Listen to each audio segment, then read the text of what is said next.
MKG Insights. Après la crise, comment se porte le secteur? MKG Insights. After the crisis, what about the hospitality sector, presented by senior analyst MKG, Adrien Lanotte. So this morning we talked about our short and medium-term outlooks. Now what I suggest we do this afternoon is to go further, think over the long term, and think about our future growth levers. There are three major pillars in this future growth. I'm not going to talk today about digitalization, which is one of the major value creation pillars. We talked about it this morning, and we've talked about this throughout the year. Please have a look at all that we've done. I'm going to talk about two verticals: developments and strategic changes. That is where we can find certain value deposits. Now, we saw it this morning. We are in a global context where we had short-term disturbances, but there are perspectives of recovery of demand. And this rebound has been materialized on the financial markets.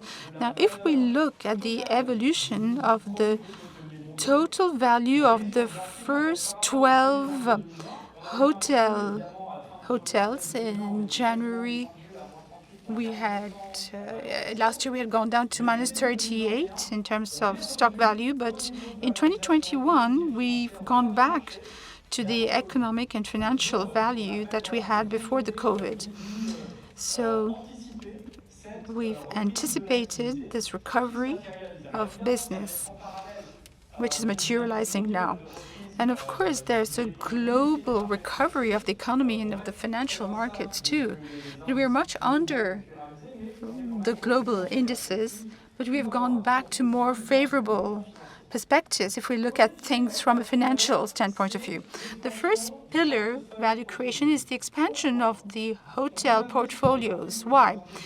Now, in the graph I'll be presenting, we've put a total for all the groups listed in the last 15 years. We're going to go before the prior financial crisis, that is 2006.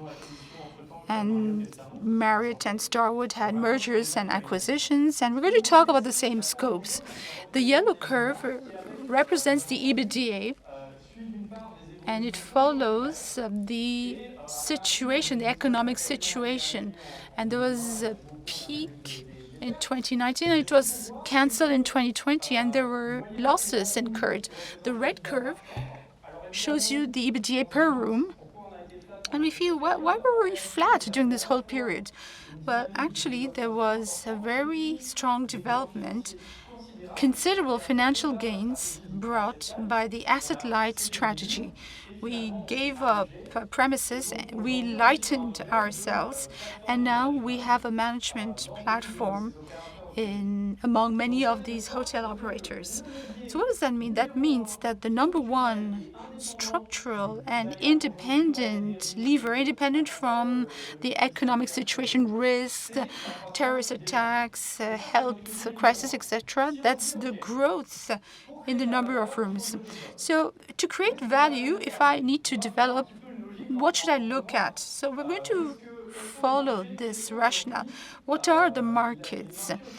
What are the most important hotel markets in the world? First, United States and China are the highest. But if you look at all the European countries, we are slightly above.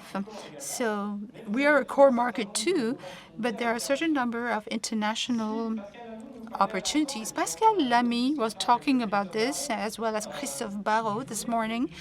We were talking about China. Why China? China is the first market we think about when we want to grow, when we want to develop our offer. And this is what we've observed. In the past 10 years, the hotel park in China, the number of rooms available, has increased by 7% each and every year. Now, the question, we talked about this in the geopolitical part of our meeting, we as Western players, we as Europeans, can we benefit from that? Here on this graph, you have the share represented by China in the portfolio of the major global operators. So we are around 10%. So although it can help us obtain 0.71 point growth per year, that won't be sufficient because you have all the geopolitical issues that we just mentioned. So the question we put to ourselves is, well, we know we are an open sector, and finally, hospitality represents openness towards the world. But in reality, if we look at the hotels of these three core markets, the United States, Europe, and China, who manages what? Well, Europe follows this vision presented by Pascal Lamy. That is that we are the most open market. 61% of the hotel park is operated by European groups. We're talking about chains here. If you look at China, 3/4 actually are in the hands of domestic operators, and there's a small presence of European and American groups also. Now, the most inaccessible market, the most closed one, is the American market. 85% is operated by domestic operators. What does that mean? That means that international growth, that's all very fine, but we should not base ourselves only on that. And especially since there are some geopolitical tensions that are putting pressure on our ability to obtain growth in the other regional blocks. Now, what does that mean? That means that we should not forget that out of these three core markets where we have these geopolitical issues, there's a whole section of the world economy that is developing. And here, if you look at the annual average growth rate, here we have focused since 2015 on these various countries. Well, you have a large number of countries that have very high growth rates. But when we talk about China, maybe we need to change our software and say, well, finally, Asia Pacific, excluding China, maybe that is the first developing market. And here we can see India, Indonesia, Cambodia, Japan with the Olympic Games, which is a developed market. They stand out as growth levers in the past few years. Then you have the other markets, sub-Saharan Africa, Colombia, and a few others. But one point is that we should not restrict our vision to our core market. Why? Well, I don't know if you remember, a few years ago, Vagelis had the opportunity to present this. We correlated the development, the historical development of the hotel park in the various countries with various macro variables. Is it related to the wealth of the people, the country, etc.? And the main point, what stood out, is the GDP. Think about Vietnam, think about Central and Eastern Europe. We can base ourselves on fundamentals that will support over the midterm the development of their hotel park. So we have regional rationales, and we should not neglect the opportunities that we have at home. And Europe is a real, there's a lot of wealth in Europe. Here on this graph, in red, you have the chains. In blue, the independent. And you have the mid-scale and the upscale. Now, if you look at the structure of the park, we have a European market which is far from being mature. We have large deltas and potential deposits. So you know that in terms of economic budget, apart from the two leading markets, which are France and the UK, we have very few offers economic budget in other European countries, including markets where we have a budget which is very developed, Germany, Poland, and other opportunities like Poland. And if you look at the mid or upscale, here you see the mid and upscale chains, and they represent a proportion which is not that great compared to Spain, or considering their internal component of their markets in terms of mid and upscale. So here again, there is potential that we need to explore. And so there are opportunities between blocks in certain emerging markets, in certain segments, specific zones within Europe. In other sector, when we talk about segment, you have brand rationales. Here you have the growth 2021-2020. These are the latest. Of course, there's the COVID effect, but this is not affected. If you look at the overall growth of hotel groups in the world, in Asia Pacific and North America, actually you have growths that vary between 2 and 4%. If you take the largest groups, so therefore between 2 to 4% if you take the largest groups. However, what we call the sovereigns, that is the brands that are recent brands that have been developed to meet the new needs of hotel owners, you have double-digit growths in Europe, 2020 versus 2021. The sovereigns helped us obtain 18%. So these new brands are a growth lever. Another point, we've seen opportunities between the countries, between the different segments, between brands, and within one segment. Here on this graph, we've placed and we have studied the performances of the hotels in 2019 before the COVID. So before the COVID, we separated those that were outperforming, the top performers, therefore, the low performers, that is those that are under their competitive set. And over the past decade, from 2007 to 2019, the annual average growth rate of this sample of top performers was 3 points above. So in a single zone in France, it was 3 points above that of the low performers. What does that mean? That means that there is a greater difference within a single segment between the good and the bad. You can have a corridor where the average growth of RevPAR can be 3% over the market, and other people who are at 0 or others at 6. So creation of value through the picking, the selection of the right assets, the right real estate products. And what is marking is that in the past few months, 2020 was slightly different. Everybody was affected, even the best of assets, because there were various international clienteles that were impacted.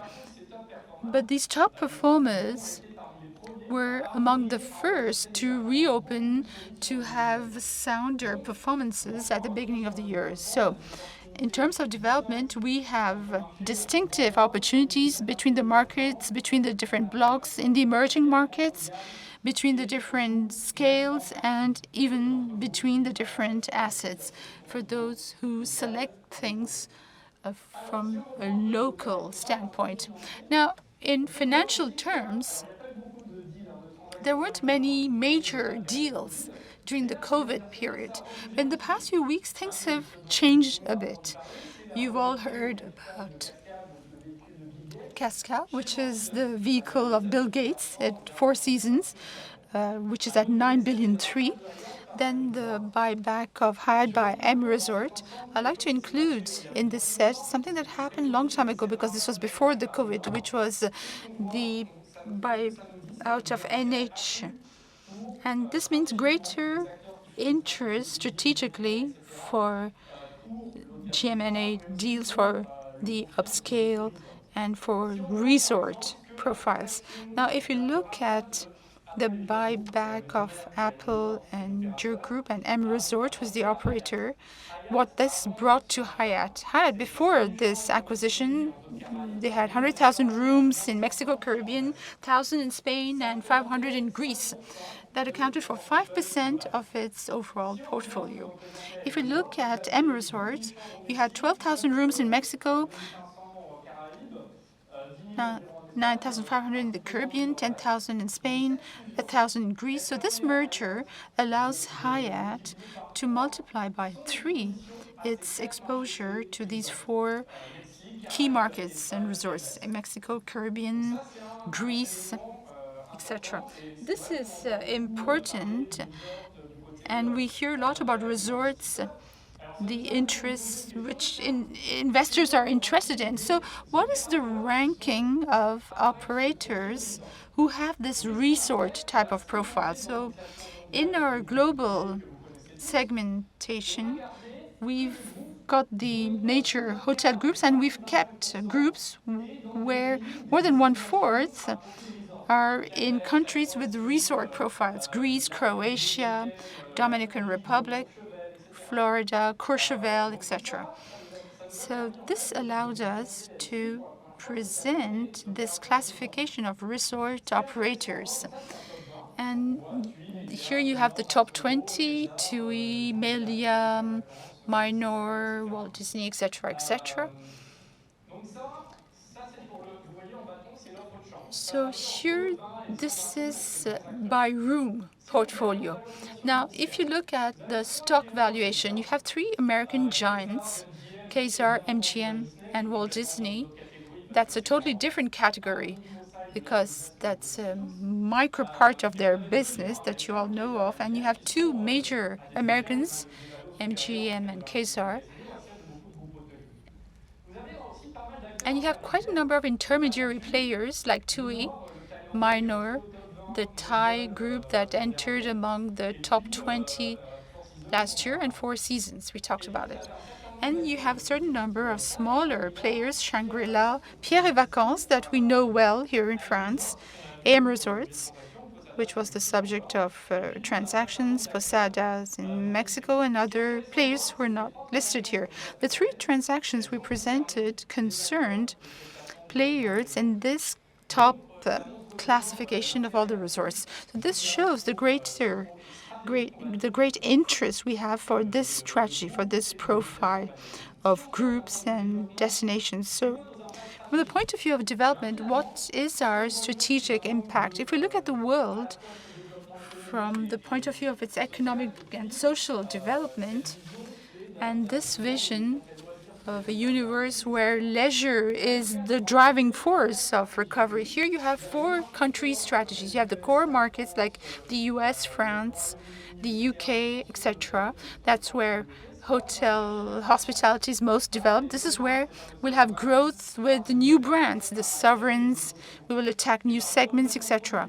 And by product renewal, because there are some real divergences between the good and bad products. And then you have the strongholds in resorts. That's where the penetration rate of the chains, which is the horizontal axis, that is where things are important, and the weight of tourism in the GDP, which is the vertical axis. So these are privileged areas for strategic operations, whether these are acquisitions, diversification, players who were present there and who are interested in new destinations. You have markets where there's growth in resorts, white space where you can have strong growth, and that will help Greece, Thailand, and Italy develop, where there were very few chain offers, and Mexico. And the fourth strategic angle, which is a convergence, we've seen the growth in GDP and hotel bases, and we've tried to develop these markets. So that is the global rationale. This also applies at the regional level. What we see is that the COVID period, with this greater importance for the domestic, the individuals, leisure, this changes our reading in the strategy. Resorts, secondary destinations, yes, maybe, why not? And here on this map, what is represented is the difference between the activity before the COVID in the summer and in the rest of the year. To take the example of Germany, Berlin, for example, will have a lot more leisure than Munich, Frankfurt, and Dusseldorf. And this creates a better balance between the destinations, Madrid, Barcelona, etc., and between the regions. So this changes the development perspective of the groups. When we talk about resorts, we shouldn't talk about the product that we had historically, although this is not really the case here. Mega structures with a lot of concrete. Resorts are very different products, with a lot of variety, large infrastructure, and even one and onlys, things that are highly tailor-made, exclusive. It can be for families, all kinds of different models that coexist, and this is integrated with the destination. You have a change in this model and the way in which things are thought. And if you enlarge the scope, this change, we see it in a lot of real estate asset classes. And your experience is at the core of the system. And that's the case in office real estate. In the past, you had offices. Now you have a lot of co-working in residential with co-living. Now, what is co-working? It's a value lever for us in hotels. We talked about this quite a bit. And to highlight this with data, there was a study on some 50 hotels that had implemented before the COVID this offer in their space, and there had been an increase of 24% of GOP per square meter versus a classical operation. So we talked about co-working. Now, co-living, this is a true opportunity. Here on this map, here we're talking only about France. In France today, in September 2020, you have 1,200 co-living homes available. Here you can see on the map where they are, with Paris, which is heading with more than 4,000, but of course you have them in Marseille, Toulouse, etc. Now, if you think about the long-term strategy, you have 37 million residential homes in France today. And if you have only 1% of this demand, which goes towards co-living, that means 370,000 accommodation to be built. And you have 685,000 rooms. So it's a real growth lever. And as we saw it this morning with Vangelis, we saw the emergence of Airbnb. In the past era, there was a massive offer of alternative offers. And this is a real opportunity that we need to seize. And with Ascot operator in Asia, in Singapore, they've launched Leave, which is their co-living offer. Singapore, a city with where the rents are high, with a lot of international movement, etc. And one of the levers for value creation is hotels as a service hub that is proposing new services, co-working, co-living.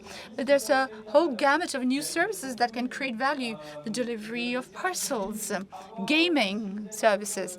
If you are a budget hotel, you can have a recreational vehicle parking area. You can have cooking lessons, gaming sessions. So there's a whole added value. We can use our existing premises and create new services, new offers for the residents, for the people working there, and for the entire economic fabric. And this is something we've seen in our brand strategy. The brands, through their positioning, are asserting the fact they belong to a service economy through an augmented hospitality with Accor, true hospitality in the IHG resorts. They want to offer services. There's also the new investing in operators. And you have some emerging trends. But for example, in the CapEx area, you see some things appearing. Instead of doing CapEx, investing, you're going to rent your furniture with maintenance, service contracts. And instead of having technique in-house, when there's a problem, the maintenance team arrives, and you can save time in this way. There's another lever for value creation. Management platforms. The COVID crisis has led to decreases in staff. Staffs have been massively reduced. 10 to 35% decrease in the head count of headquarters in most international corporations. So these changes are significant, yet growth has still been achieved. These operators are generating value through this platform approach. A platform should ring a bell when you hear the word platform. A platform is the Airbnb model. It's the model of the new players. And this is how we can imagine creating value tomorrow. We've referred extensively to the fact that Airbnb and Booking are 100 billion today. That's as much as the top 10 of the groups that generated a tremendous amount of value. This has been under discussion all year. And these venture tech groups intend to create value ultimately in this way. So what's the takeaway message here? These growth drivers are more and more critical.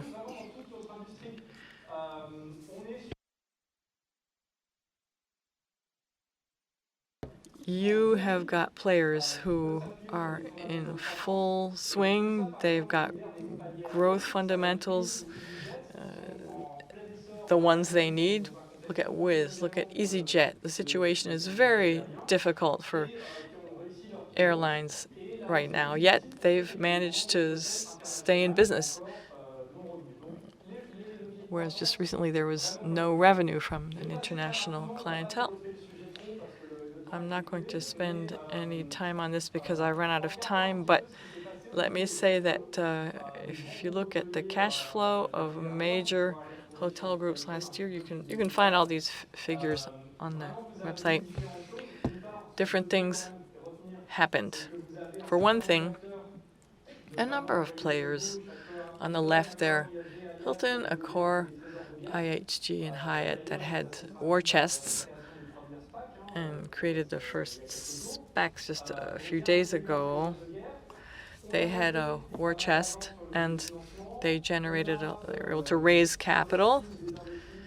They invested or divested according to what they acquired or disposed of. And Marriott, which I urge you to take a closer look at, generated cash flow from the valuation of their loyalty program and what they created with credit card companies that generates a lot of value. So onboarding the client generated a tremendous amount of value.